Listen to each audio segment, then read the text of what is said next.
नमस्कार दोस्तों, स्वागत है आपका अपने प्लेटफॉर्म एनसीईआरटी बाय विक्रम पर। तो एनसीईआरटी की लाइन बाय लाइन एक्सप्लेनेशन के स्पेशल वीडियो ये बनाए जा रहे हैं मेरे साथी अध्यापकगण के लिए और जो बच्चे सिविल सर्विसेज की तैयारी करते हैं उनके लिए। यदि आप अपनी कक्षा का कोई अन्य सब्जेक्ट भी पढ़ना चाहते हैं और उसके प्रश्नोत्तर करना चाहते हैं तो आप एक बार प्लेलिस्ट जरूर विजिट करें। आपको आपके सब्जेक्ट की प्लेलिस्ट मिल जाएगी, चाहे वो इंग्लिश माध्यम में हो चाहे हिंदी माध्यम में। यदि आपको कोई प्लेलिस्ट न मिले तो आप कमेंट कर सकते हैं। तो चलिए हमारा आज का जो लेक्चर है वो स्टार्ट करते हैं। तो आज हमें पढ़ना है चतुर्दश जो लेसन है आपका लेसन नंबर 14, इसके अभ्यास के प्रश्न उत्तर।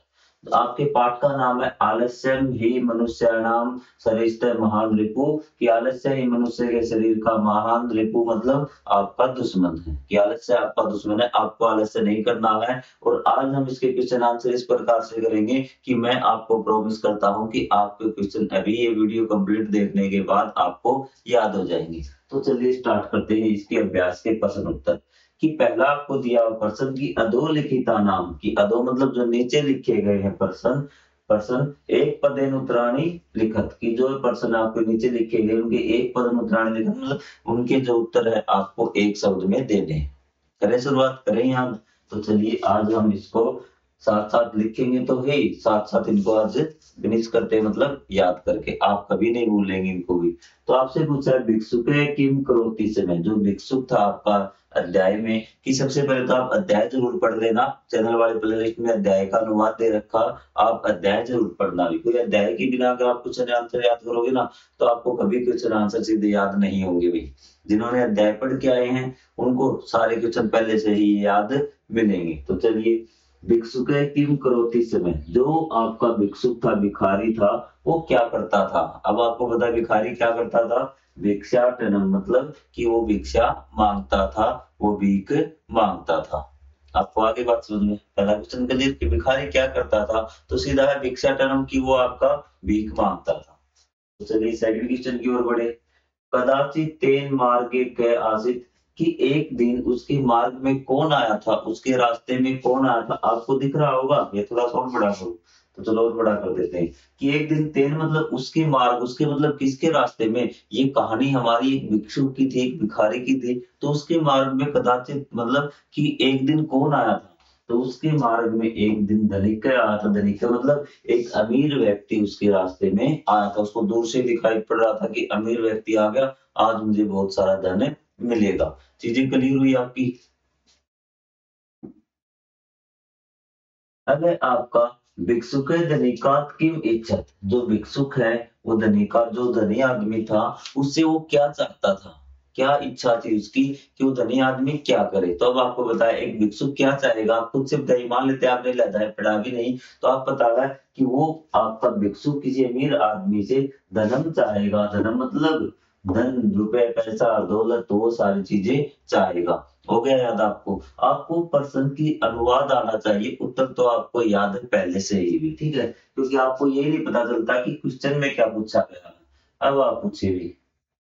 अब यहाँ पे कुछ कंफ्यूजन होता है टीचर अध्यापकों के बीच में भी, बच्चों के बीच में भी, ये सही है गलत है। क्या कंफ्यूजन वो मैं आपको बताता हूँ। धनिक भिक्षुकात की इच्छत है, जो धनिक आदमी था, अमीर आदमी था, वो भिक्षुक से क्या मांगता है, क्या इच्छा करता है। तो यहाँ पे कई तो टीचर लिखवा देते हैं पाव, कि पाव मांगता है, ठीक है।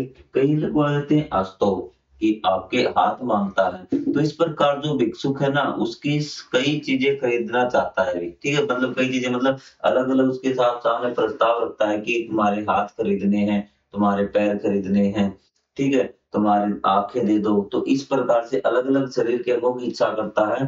तो यहाँ पे अगर पाव करोगे ना वो भी ठीक हो जाएगा, अस्तव करोगे वो भी आपका ठीक हो जाएगा। लेकिन सबसे सही क्या रहेगा उत्तम, क्योंकि हमें बेस्ट की तरफ जाना है, वो आपका रहेगा शरीरांगानी मतलब कि जो शरीर के अंग है उनकी इच्छा वो करता है, ठीक है। उससे वो पूछता है कि ये चीज मुझे दे दो। फिर भी आपका कोई डाउट रहता तो आप कमेंट कर देना भी। सौभाग्यन त्वं किम प्राप्नोसि, ये कहता है कि तुम्हें, आप लोगों को या सभी को ये क्वेश्चन किया गया कि सौभाग्य से क्या मिला है भी, ठीक है। तो उसने कहा था ना भिखारी से सौभाग्य से हमें क्या मिला, मानव जन्म मिला है। क्या मिला है, मानव जन्म। तो आप लिखेंगे सौभाग्य से क्या मिला है, मानव जन्म मिला है। जन्म हम कर सकते हैं आप, ठीक है। ये क्लियर, यहाँ पे कोई डाउट हो तो आप पूछिए भी। चीजें क्लियर है आपकी, हो जाएगा तो चलिए आगे बढ़ते हैं। उत्तराणी केवल संस्कृते लिखितानी आम अथवा नहीं। हाँ या ना में उत्तर आपको देना है। हाँ या ना में उत्तर आप देंगे, मैं दूसरे बताऊंगा क्या पूछा गया है अभी, ठीक है। अब यहाँ पे भी एक में कंफ्यूजन आएगा, बड़ा भयंकर कंफ्यूजन आएगा, और वो कंफ्यूजन आप सोल्व करेंगे खुद, ठीक है। ग्रामे क्वचित भिक्षुक आसित, कि गांव में क्या था, भिक्षुक था वे, ठीक है। सही या ये गलत है भी, तो ये बिल्कुल आपका सही है कि गांव में क्या था, भिक्षुक था भी।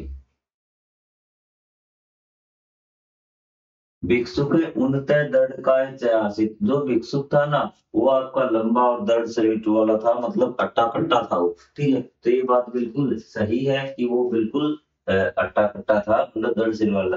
जना तस्मै धनम ददाति, अब यहाँ पे कंफ्यूजन आता है कि लोग उसे धन देते थे भी। तो यहाँ पे क्या था कि उसने कहा था कि जो भी उसके रास्ते में मिलते थे, कुछ उसको धन देते थे, कुछ नहीं देते थे भी, ठीक है।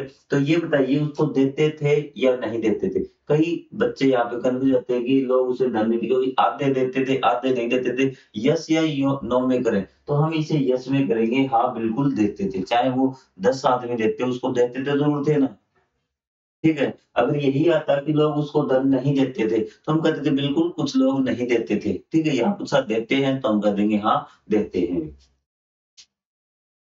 भिक्षुक धनिका धनम लब्धवान, की जो भिक्षुक था वो उससे धन चाहता था, धन प्राप्त करना चाहता था, तो ये भी बिल्कुल सही बात है। हाँ वो उससे, जो भिक्षुक था वो उससे धनिका धनी आदमी से धन चाहता था भी, ठीक है। अब देखो यहाँ पे जो क्वेश्चन था ना, यहाँ पे देखिए, यहाँ पे था कि वो क्या चाहता था या लब्धवान, ठीक है। यहाँ पे मैं कंफ्यूजन आपका क्लियर कर देता हूँ, तो इसको अभी तो बता दूंगा कि यहाँ पे न भी आ सकता है, ठीक है। क्या आ सकता है, न भी आ सकता है। तो 1 मिनट का मुझे समय दीजिए, कॉल आ रही है उसका मैं रिप्लाई कर देता हूँ, 1 मिनट का बस। तब तक आप यहाँ सोचिए कि न आएगा या है आएगा भी।